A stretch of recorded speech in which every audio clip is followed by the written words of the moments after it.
Hey, what is up guys? Welcome to another episode of ReaperCast. Today we're going to be talking about a lot more new cards coming out in Lightning Overdrive. They literally just titled this video or this particular page here, Lightning Overdrive Remaining Cards, which is kind of sad because I don't want to see these cards as just filler cards for the deck itself. I want to see them as somewhat important, somewhat very playable. So let's just find out, and hopefully these cards actually live up to the hype so far for Lightning Overdrive. But with that being said, the first card we have over here is called Book of Lunar Eclipse. Absolutely amazing name. We're getting a new Book of card, and that is definitely amazing. A quick play spell, discard one card, then target two face-up monsters on the field and change them to face-down defense position. Absolutely love this card because what I love about this particular card is the fact that it's similar to Book of Moon, only it acts as if it's like a Twin Twisters. So you know how like MST actually destroys one spell, and then Twin Twisters requires you to discard one to destroy two spells? Well, in this particular scenario, it's basically Book of Moon, but you discard one card and then you could change two monsters on the field's face down. I love the card already. It's definitely going to be more versatile than ever in any flip deck out there. Even Shadows could actually benefit quite well off this card. However, the next card we have here is called Yamoymori. It's still translating, of course, but if that's the name, it doesn't really matter. It's a water reptile effect monster, level 2 with 0 attack and defense, and you can only use this card's name's effect once per turn. You can banish this card from your graveyard, then target one reptile monster you control and one face-up monster your opponent controls. Activate one of these effects. Change the targeted monsters to face-down defense position. Or destroy your targeted monster, and if you do, change your opponent's targeted monster's attack to 0 until the end of this turn. Not particularly an amazing effect. I mean, it's nice reptile support, but then again, reptiles aren't really being the big talk right now, so it makes it really interesting to see this particular card. It is a water attribute, so it might be incorporated into Paleozoics in some kind of way. Maybe you could make it a reptile frog deck. That would be interesting, but for the time being, we'll just have to wait and see if this card actually becomes significant or not. The next card we have here is literally just called Carbon, or it might be two words. It might just be called Chikujin Carbon, so that might be an interesting name. It's a play on words apparently with Earthling or Old Earth God. It's basically an Earth attribute fairy effect monster, level 4, and we have no idea on the attack and defense. First and second effects can only be used once per turn, and you can only choose to use one. So first effect, you contribute this normal summon card, add one Earth Fairy monster from your deck to your hand, except itself. Very interesting because with Earth Fairy monster, I'm really just thinking maybe the Megaliths would be an option. However, for the second effect, if a face-up fairy monster you control is sent to the graveyard while this card is in your graveyard, you could place this card to the top of the deck. Well, firstly, I'm already thinking this card is mainly just a one-of, but at the same time, it is still technically a searcher for the deck as well, so it might not be too bad to play more copies. It just makes it really interesting for the fact that the second effect allows you to recycle it. As for the next card, we have over here Hendo Kiko Clock Arc. Very interesting naming. Of course, there might be some kind of name change later on into an English translation, and it's supposed to be a pun on climate change.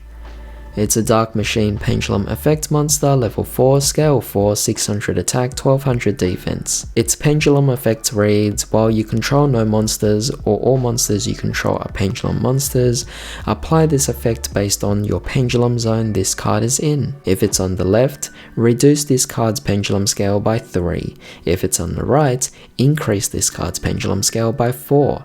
I kind of miss those kinds of effects where you actually can manipulate the pendulum zones or the scales, and yeah, it would be quite interesting to see pendulums make some kind of miniature comeback of some sort with this particular card. As for its second effect, once per turn during your opponent's standby phase, you could special summon this card from your pendulum zone. Definitely very nice to obviously allow you to then make further extensions, but also to act as a defense. Now as for the real monster effect, There are 3 particular effects. If this card is special summoned to a zone that is not the center main monster zone, destroy this card. That is definitely very specific. Second effect, cannot be destroyed by battle. Alright, that's definitely quite nice, very strong defense. And third effect, once per turn during your opponent's end phase, you can target 1 card in your pendulum zone, destroy it, and if you do, place this card in your pendulum zone. Very interesting recycling effect. I could see this being used in Metal Foes.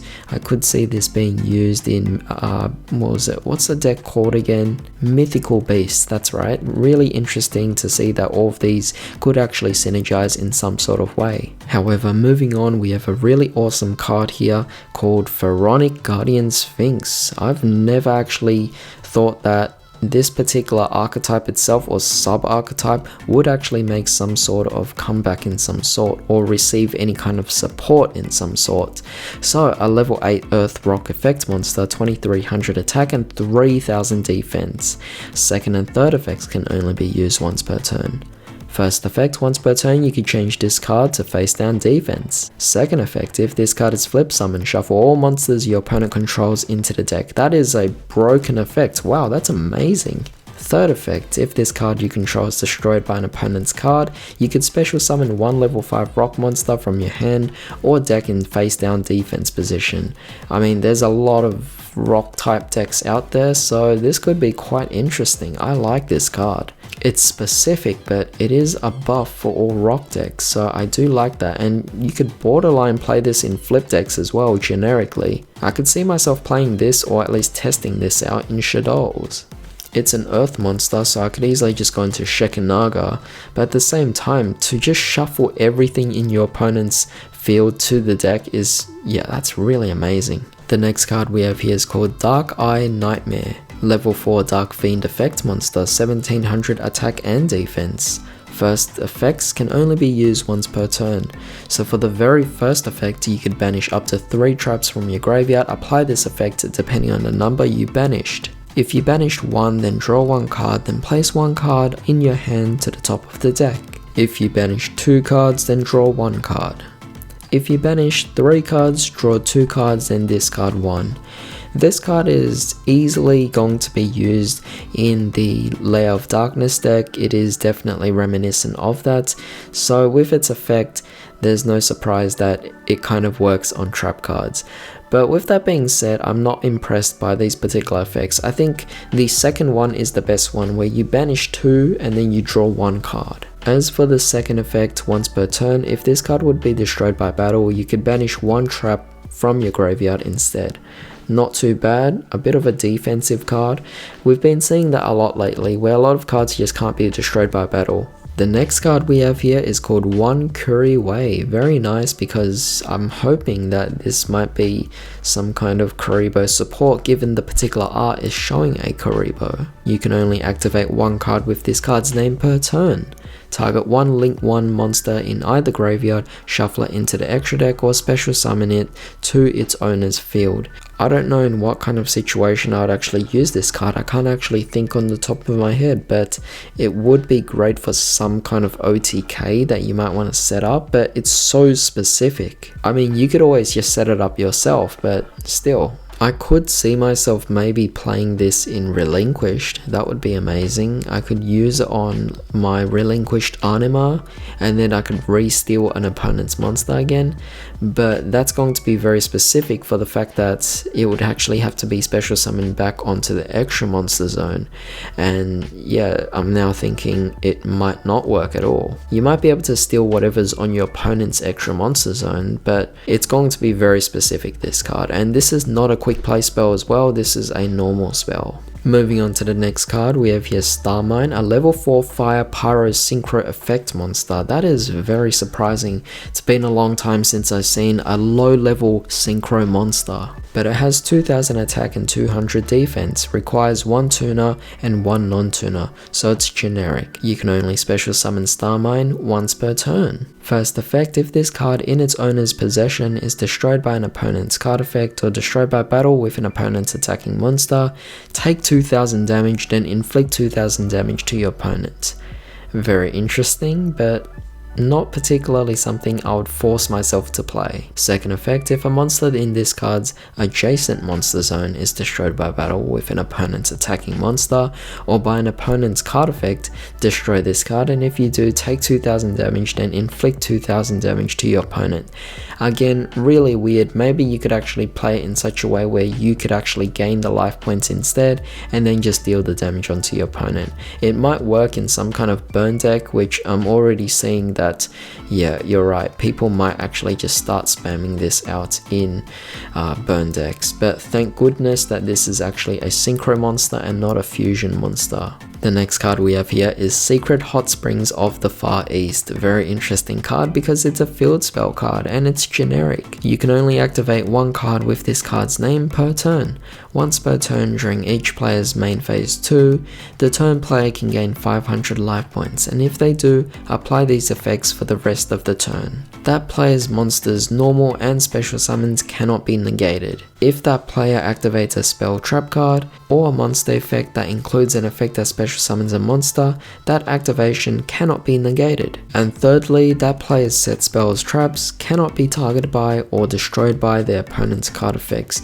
Definitely a very powerful card. Of course it applies to main phase 2 only, but either way that would still allow you to set up a very broken board filled with negates, and your plays can't even be negated by your opponent, which is definitely going to be very powerful. I see a lot of potential in this card. It kind of reminds me of both Chicken Mine. The final card we have here is called Fukubiki, a normal trap card. Each player shuffles their deck, and if they do, excavate the top card of each deck and compare their attacks. Treat the monsters with question mark attacks, spells and traps as having 0 attack. If their attacks are not equal, add the card with higher attack to its owner hand, and if you do, send the card with the lower attack to the graveyard. If their attacks are equal, place them on the bottom of the owner's deck, which is kind of pointless because it relies on chance, and when you rely on chance, you're taking a big risk here. It has no competitive viability whatsoever. The funny thing is, on a side note, it actually says that Fukubiki means lottery, so basically you are just taking a big chance here. However, with that being said, that pretty much concludes all of these new cards, so it's definitely quite interesting. What do you guys think? Definitely leave some comments down below, and also subscribe for more videos just like this. Don't forget to drop a like and also share this video as it really helps. But in the meantime, I hope you guys have a great day. I'll see you next time.